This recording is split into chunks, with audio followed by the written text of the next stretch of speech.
Humans, every person on the planet, welcome to https://www.youtube.com/draft degenerates. Welcome to the video. We're doing another UDL Season 4 coach interview.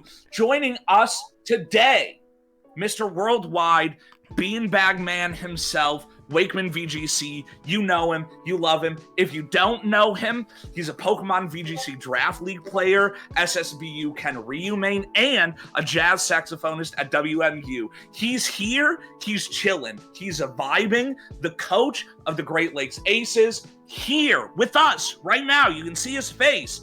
I'm Razz, I'm half draft degenerate. That's Toby, he's other half draft degenerate. Toby, he's handsome, he's smart, he's talented. I want to kiss him on the mouth. Toby, how's it going? I'm doing great, and I also want to kiss you on the mouth. Yes! It worked. It is reciprocated. Just wait until Milwaukee. Yep. Wakeman VGC, Samuel, hello.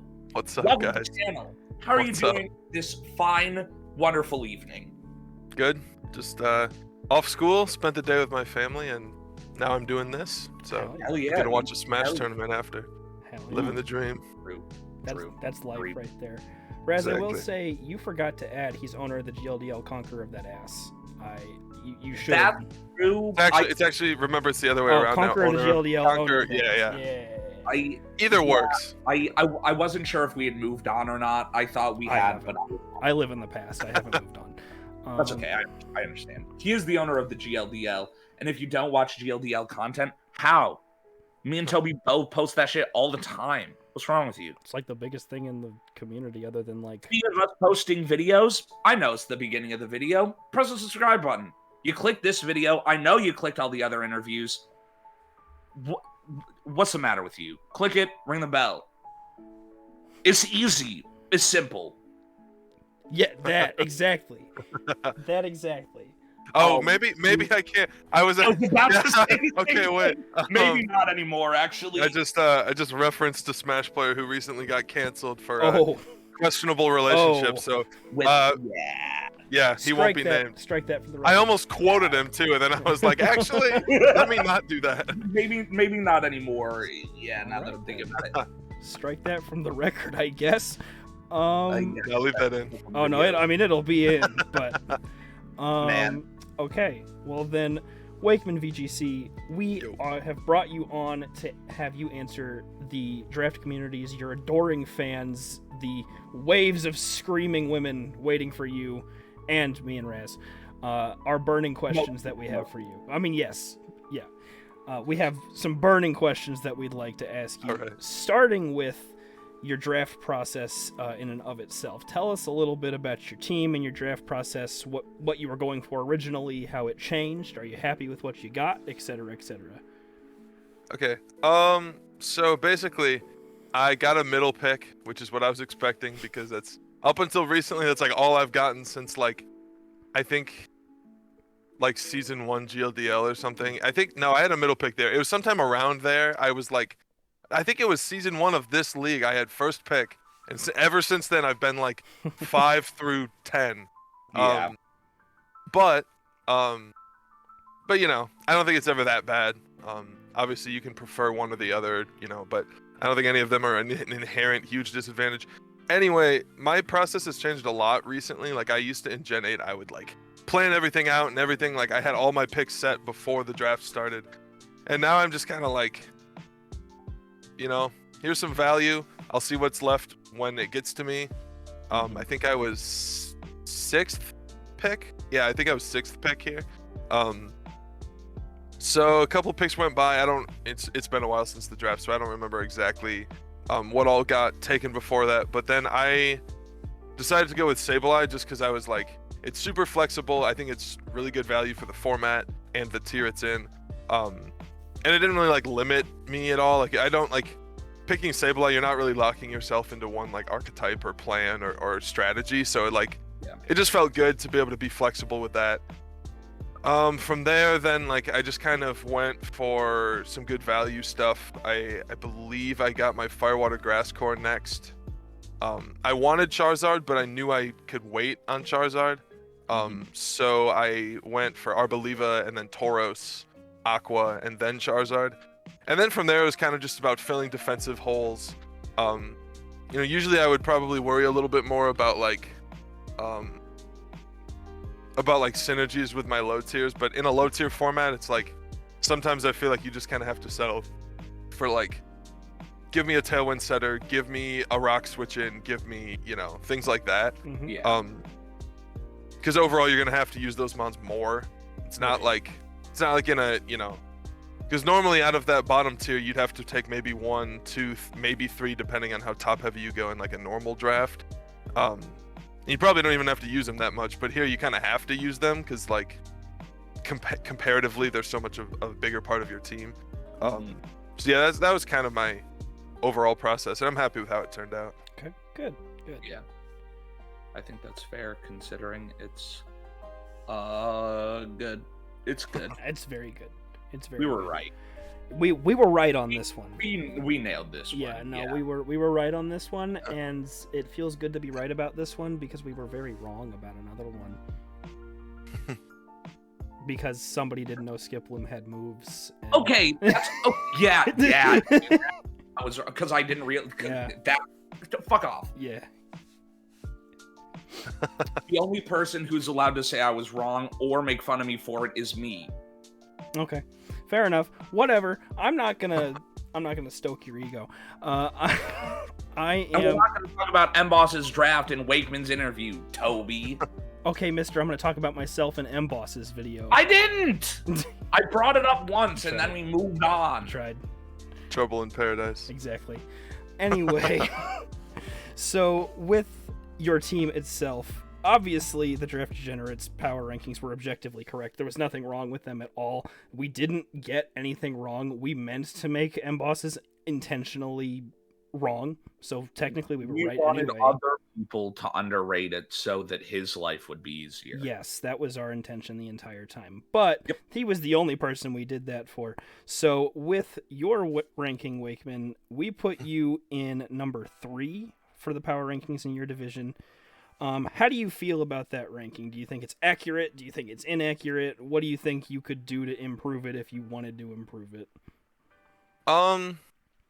I mean, I felt like it was pretty accurate. Like, I felt like you could kind of argue for any, like, of me, Joey, Hunter, and Depiz. Like, I felt like all of our teams were really, really solid. I mean, there were other good teams, too, but I felt like those 4, I felt like kind of were the strongest. And so I feel like you could kind of put those anywhere. I might put mine above Joey's, but also, obviously, I'm biased because I drafted it. So, I definitely would not put mine above Hunter's, I don't think. Yeah. What a team. But I could also see an argument for putting mine below Depiz. So like, I feel like they're all pretty interchangeable. Yeah. But yeah, I think it was pretty close. I thought the way you talked about the team was pretty good, like accurate. Yeah. Well, of course it was. I mean, Yeah. why would we ever get anything wrong? I've never gotten anything wrong in my entire life, actually. Yeah. Right. Anyway. So, piggybacking off of that, obviously with an extremely strong team and I would say, extremely good use of value in each tier. Looking forward into the main season, barring playoffs for right now, who are you looking at in the main season itself that you're most excited to fight, and why? And who are you most dreading and why, if you have one that you're most dreading? Well, one of my most excited ones already happened. Yeah. I got to play Sasori. Other than that, though, I mean, I'm looking forward to being able to play Depiz and Joey for the first time in cross division. Mm-hmm. I technically haven't played Hippo either. I mean, kind of. We played in the sandbox off season, but not that it doesn't count. But like, it's showdown off season. Right. It's different. Yes. Right. Yeah. That makes a difference. So yeah, all 3 of my cross div matches, I'm really looking forward to. Other than that, though, like, there's not anyone that's particularly scares me. Yeah. I've kind of had a harder time than I did at the end of Gen 8 winning stuff right now. Mm-hmm. So, it's always a little bit more nerve-wracking, and it's I'm just like not hitting the consistency yet, and so hoping to maybe get there because I'm doing a couple leagues at a kind of at a time right now. So hopefully I hit my stride, before the season here ends. But I'd say if I had to say one, probably Depiz, just because like I think his team's really good. We've never played, so I don't really know much about his style, and he's just like been on a tear. Like I think he like you could probably count on one hand how many sets he's lost this gen so far. So like, he's doing pretty well. Yeah. But yeah, probably him if I had to give an answer for who I'm most afraid of. Fair enough. So you mentioned that this gen has been definitely a big change, and obviously it's a lot to get used to with like new mechanics and new guys or whatever. Do you think that there's like one specific aspect of it that's been mostly playing into this transitional period, or do you think it's like a combination of factors? Like, is Terra, obviously Terra's weird, but like, is that something that's like getting in your way, or is it like new Pokemon, or like if you had to try to pin down what's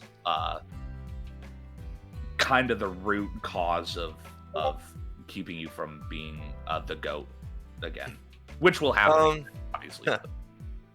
I don't know. I would say I think it's just like Terra hasn't messed me up too much. Like I think I could use it better, but I've generally not lost too many games. It's like, oh, if I handled that Terra better, I won. So I don't think Terra inherently is like holding me back. I think it's just kind of like I mean, I took a pretty significant break. Like there was a point where like I don't think there's been any time that I haven't been in at least one league since like GLDL. There's like VBA season 2, which was like more than 2 years ago. And up until end of Gen 8, when those leagues wrapped up and I had like month and a half or 2 months with no leagues, and I thought about Pokemon in the sense I was like theory crafting with the new Pokemon and stuff when they got leaked, but I didn't really think about Mons that much, and I think that just kind of set me back a little bit on my like growth because I hit a really consistent point. Like after a certain point I kind of was just like not missing semis. And now I've missed playoffs once this gen, and I'm in danger of missing playoffs again in PDPL. I can still make it, but yeah, I think it's just I've just been playing badly. Like I don't know how else to specify it, but I just make a lot of plays where I'll lock them in, and then I'll see what the opponent does, and I'm like, why did I do that? Like in hindsight, it's like so clear. Like I had that today. I played Otto, and I was like, oh, I can double into Cloyster to get rid of the Focus Sash, and he protects, and I'm like, I knew he would, like I knew that was gonna happen. Why did I do it anyway? So it's just little things like that. I think I just kind of gotta kind of get back in the swing of that and hold myself accountable for my like every turn, because sometimes I think big picture, and then that means I don't think about each individual turn, how that contributes to my positioning and stuff. So and not having Dynamax is tough because I started competitive in Gen 8 and I only did one non-max league, and I did well in it, but I only did one, so and don't have a lot of experience without it. Yeah, it's such a weird thing. Like I last gen, like obviously this is just like a personal thing, but the point still stands. Like I was crazy on weakness policy last gen. Like every team I had, I was like, there has to be something that can run weakness policy, and there has to be something that can activate it, because it was so good. Yeah, it's really good mode. And now it's like, I feel like this item kind of sucks. Yeah. And it's like I can't get like these guaranteed stat boosts, no more airstream. I can't make my offensive Pokemon bulkier. It was such a, I liked it a lot, but it was such a like a centralizing game defining mechanic Yeah. that it's like, oh, now it's like, sure, I can change my type, and then next turn they just know what my type is, and who cares? And I'm like, man, it feels less. Yeah, I'm not putting it into words very well, but I think you know what I mean. I got you.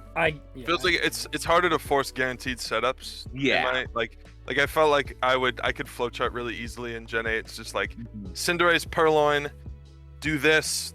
You know, if they lead this, I do these things. If they lead the other thing, I do the other thing. And then when Purloin dies, I bring in this, and it was like so easy. And now it's like, because things can change type, because most of the leagues I've played in are closed Terra, so I don't know what types they're going to turn into, and so, which I do prefer, but it's still hard. Yeah, I've just found it hard, and yeah, flowcharting I think is a lot weaker, especially with closed Terra. I think with open Terra you could probably flowchart a little bit better, but with closed Terra it's really hard, I think. Yeah, I agree. I would agree.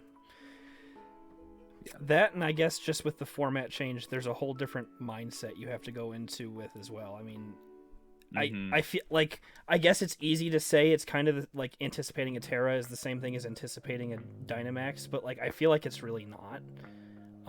I feel like you like, because it feels like almost any mon on the field could Terra at any time if you needed it to.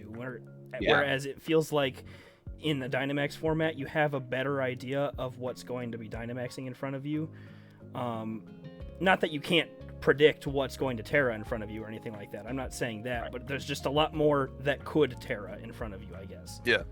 And the fact that like Terra Blast is a thing now, it's like, it's also hard. Like around Dynamax, you could play kind of defensively, still pretty safely. Like, you know, sometimes if you didn't have the bulkiest thing, you'd still take like half from a resisted hit just because Dynamax was broken. But like it was a lot easier because like you knew what moves it could use. Right. And so like you always knew I can switch in this Rotom in front of this Cinderace, and there's not really a whole lot it can do to hurt me. But now it's like you can't really know that, and so I feel like that makes things harder, I think. And then on top of that, it's like, I think as the player who's using the mechanic against your opponent, it's like with Dynamax, like I mean, I just think of my GLDL Season 2 team. It's like Venusaur, Cinderace, and Rotom were like my Dynamax options. So like, you know, I've Dynamaxed Braviary a couple times. Other things it happened a couple times, but like for the most part it was those three, and that made it easy, right? Because like I had enough that it was versatile, and it wasn't super free to just predict, but I knew what was going to Dynamax. Whereas now it's like turn one, I lead Grimmsnarl, Ceruledge. Do I like in front of like today I played against Iron Treads. I was like, do I Terra Grimmsnarl to take a steel move, or do I Terra Ceruledge to take a ground move? Right. So it's like, I feel like it's harder to use too. On both ends. Yeah. No, I totally agree. Well, with that in mind, with format changes and playoffs consistency and stuff like that, I guess the question for UDL specifically is, do you think playoffs is in the cards for you this season, and like what do you think you have to do to get there?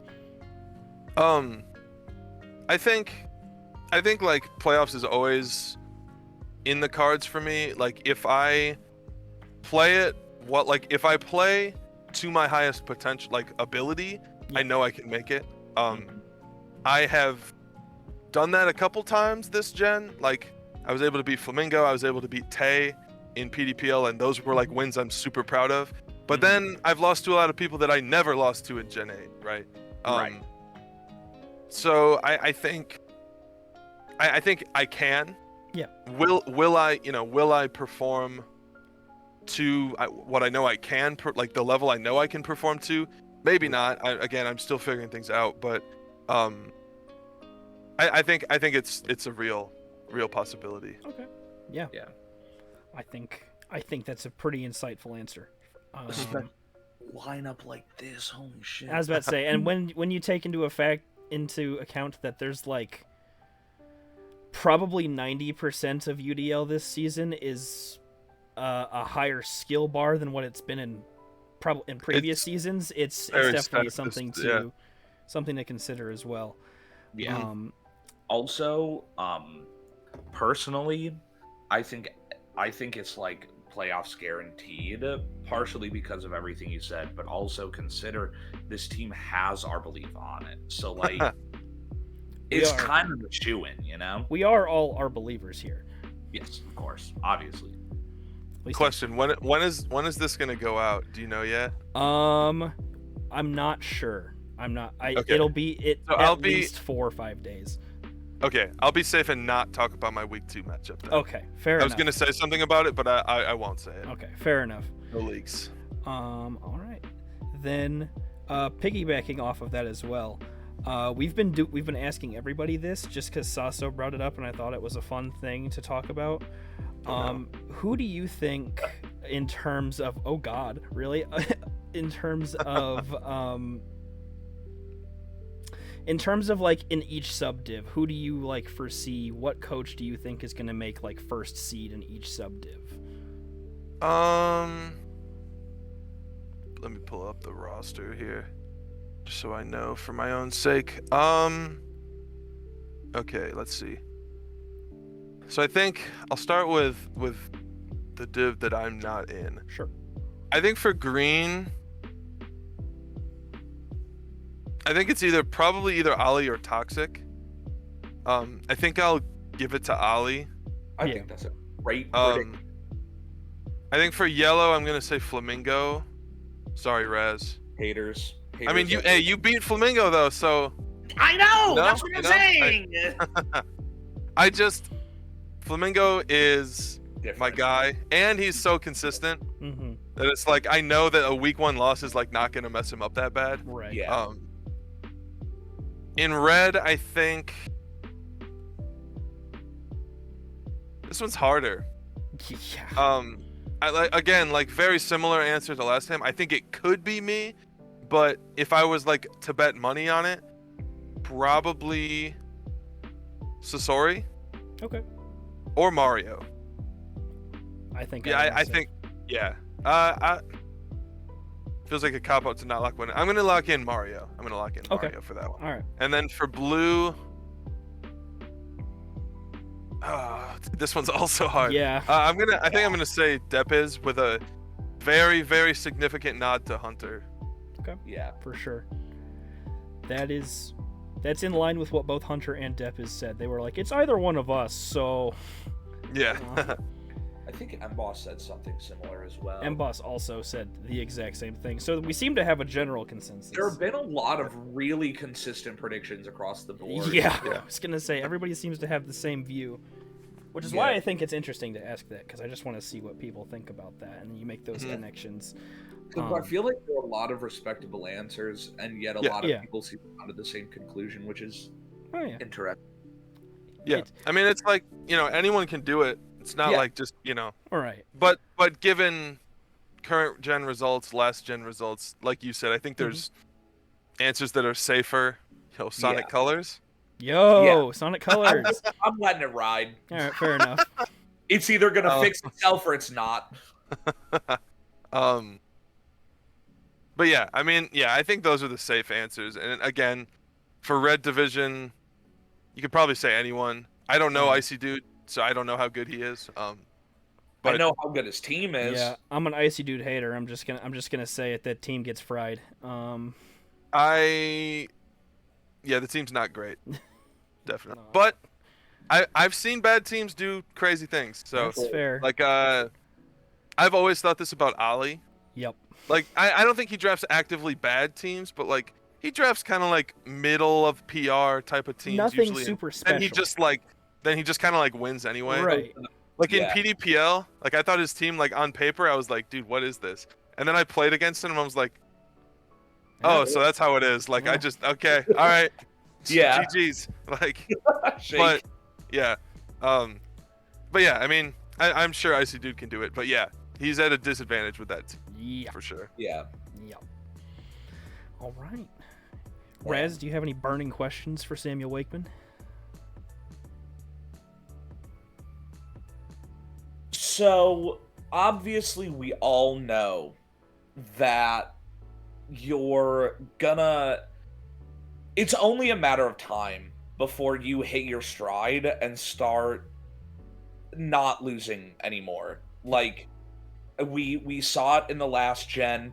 You got there, and honestly, I think it's kind of a given that you'll get there again. Do you think that now that school is out and presumably you have more time for stuff, do you think you're, because I'm kind of leading you to an answer here, and I don't mean to do that. Yeah. Do you think that you're gonna hit that stride this season and ride it to the championship, or do you think it's like, okay, now you're starting to really settle into like your arc, and then you'll do well here, and then the next thing you win in your or the next thing you enter in, you're winning guaranteed? This is extremely bad phrasing, but I think I get what you're saying. Yeah. So like this is not an answer I would say at all last gen. Like last gen I would have been like, nah, I'm gonna win this. Mhm. But yeah, I mean I think you're probably right. The second one is like that you said, like I think I can do well here, but I'm not feeling like, oh, this is a win season for me. I also didn't feel like that when I like with GLDL either. GLDL season 2. So, you know, I can be wrong, but like I think this is gonna be a kind of another building block, like stepping stone season for me in this gen. Right. Like you said, like I'm off school for like 4 months. I'm gonna be working, but like still a lot less time than school and practicing and all that. And I'm in this. I'm gonna be in the GLDL Champion Tour thingy. I'm finishing up PDPL. Apparently, we made wildcard in MBC, so I guess I'm still in that. Which is cool. I'm down. Like we had a good end of season, so I'm glad it paid off. Yeah. Us too. Oh and yeah. then- Great season. Did you guys have an end of season? No. No, that's why it was so good. Anyway. And then yeah, GLDL season 4 is happening in like June. And then I'm entering UGA too. So I'll be in like 3.5 leagues for a minute because GLDL off season is like a league, but Right. you know that's only as long as I keep winning because it's just a single elim bracket. Yeah. So it could only be like a 2-week commitment. But yeah, I'll be in like 3 leagues pretty much all summer. And yeah, like I have a lot more time. I've been watching back a lot of my. I've been looking back at a lot of old videos and new videos and looking at like wins I got back in the day that were like really like ones that I was proud of versus losses I've taken this gen, and I've kind of been juxtaposing my decision making and trying to do that. It's not an easy process, like especially when it's yourself. Yeah. Right. I find it way easier to analyze that stuff for other people, but I think it's been helping. I'm at the point now where I'm noticing when I mess up. Like in the game, I'm like, oh, that was bad. Yeah. So yeah, I think because you know sometimes you make plays that it's like, oh, like I had no idea they were gonna do that. Like that's good on them. Like a lot of the times that's like if they Terra into something weird or if they like make a bold switch that you never would have seen coming. And then there's some plays where it's like, you know, you make them and then they just like do like a protect or like, you know, they double into something or whatever, and you're like, oh, like that's on me, you know. Right. And I've been making those plays, I think, a lot less. The other thing is like I've just been in really stacked leagues, like way more stacked than I was at the beginning of Gen 8. So I think leagues just keep getting better as more of us do more of them, obviously. So that's the other thing. It's like, I mean, like looking at UDL right now, it's like it's always been like there's always been really good players here, but it's never been like uber stacked. And I feel like this season is like, whoa. Yeah, for sure. Actually though, the non-max division last season was pretty messed up. But yeah, I mean, yeah, I think everyone's getting better, and I just need to do that too, pretty much. Fair enough. So, for anyone who maybe has not realized what just happened, Samuel Wakeman is back in the beanbag, and he's doing VOD review, which means we're fucked. Basically, is what's happening. Yep, exactly. Fingers crossed, right? The magic of the beanbag has returned. Yes, sir. Well then, I have a negative record in it so far. yeah. But Well, you had like 1 or 2 losses in the beanbag last time too, right? So I mean, that's true. That means I can't lose anymore. Exactly. That's just like. that means it's all uphill from here. Also, my losses were to Sasori and Otto, and they were both really close. So I'm like, I wouldn't feel too bad about that. Yeah. I don't feel too messed up over those, but It is what it is. Yeah. And they're the good. win was a 2-0 over Tay. So like, I mean, I'll take it. There I'll you take go. it. You know, Yeah, Shit, it's a man. good epic W for the boys. major W. That is a major W. Major bag alert, some might say. Well then, I believe that's all the questions I have for Mr. Samuel Wakeman, unless you have anything else, Razz. I'm good. Okay. I'm excited for the rest of this guy's season. I think it's going to be I am interesting to watch, to say the least. I am I think the same. I am arousedly awaiting the rest of his season. If that's a way to say I look, hey Wakeman, You gotta so stand by what you're saying. yeah, You know? all right, listen. Yeah, just commit. All right, yeah. I am aroused by Samuel Wakeman. That's the thumbnail and the title. So I'm standing by what I said. I'm standing by what I said. Good. We told him to. Now I'm We saying. did tell him to. Yeah. Okay, so Wakeman, with Yeah. that statement, I believe that is the conclusion of our interview. All right.